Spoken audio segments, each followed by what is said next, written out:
Thank you, Mr. President. Can you explain how you view, your great healthcare plan will impact Americans' health insurance premiums? It's going to be tremendous. It is a tremendous plan. It's called the Great Healthcare Plan, and we're going to get tremendous reductions, as you know, through if you look at medicines and prescription drugs, they're going to come down by numbers that have never been seen before. And we're doing that by most favored nations and other nations. Whoever pays the lowest in the world, that's what we're going to pay. Right now, we're paying sometimes 10 times higher than other nations. So we have favored nations. That's been approved. Other nations have, for the most part, agreed to it. And they had no choice. Otherwise, we were going to put tariffs on them. President Trump said plan that we're coming. The money's going to be paid directly to the people. So it goes directly, not to the companies, not to the insurance companies. It's going to go directly to the people, and the people are going to buy their own health care. They'll get much better health care at a much reduced Pull out of NATO if it doesn't help you acquire Greenland. If it doesn't reach Well, we're going to see. NATO has been dealing with us on Greenland. We need Greenland for national security very badly.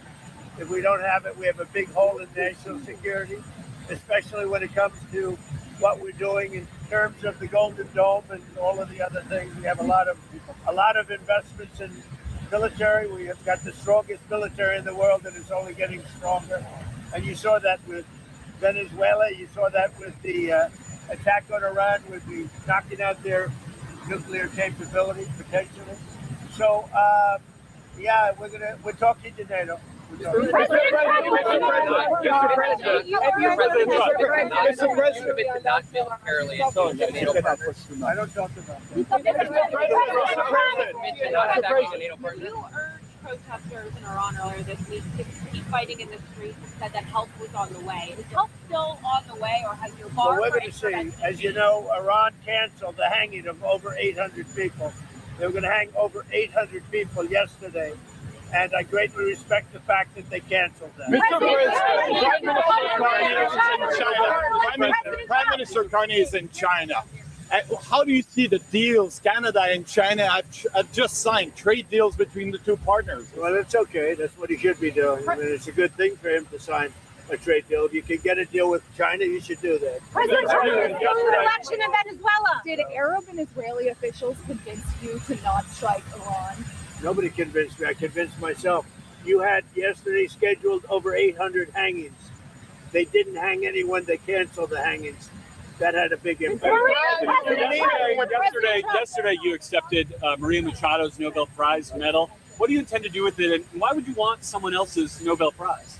Well, she offered it to me. I thought it was very nice. She said, you've ended 8 wars, and nobody deserves this prize more than in history than you do. And I thought it was a very nice gesture. And by the way, I think she's a very fine woman, and we'll be talking again. Maria Machado said that election is President Trump. Say it. What's the trigger for the Insurrection Act in Minnesota? What are you waiting for?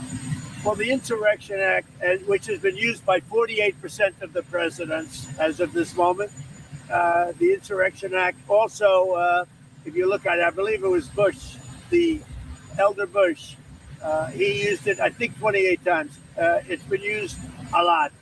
And if I needed it, I'd use it. I don't think there's any reason right now to use it. But if I needed it, I'd use it. It's very powerful. President Machado is a very nice person. You said the meeting went well. Why align with Delcy Rodriguez and the remnants of the Maduro regime and not with Machado, who has the support of the Venezuelan people? Well, if you ever remember a place called Iraq where everybody was fired, every single person, the police, the generals, everybody was fired, and they ended up being ISIS. Instead of just getting down to business, they ended up being ISIS. So I remember that. But I'll tell you, I had a great meeting yesterday by a person who I have a lot of respect for, and she has respect, obviously, for me and our country. And she gave me her Nobel Prize. But I'll tell you what, I got to know her. I never met her before, and I was very, very impressed. She's this is a fine woman. Where are you going? The March for Life is next week. Yes. And some pro-lifers are worried about your support for the Hyde Amendment. What do you tell them? Well, you know what I tell them? You're going to hear about it because I just taped a beautiful piece for them, and they're going to play it. And those are great people. I want to tell you, they're great people. Thank you very much. Thank you very much, everybody.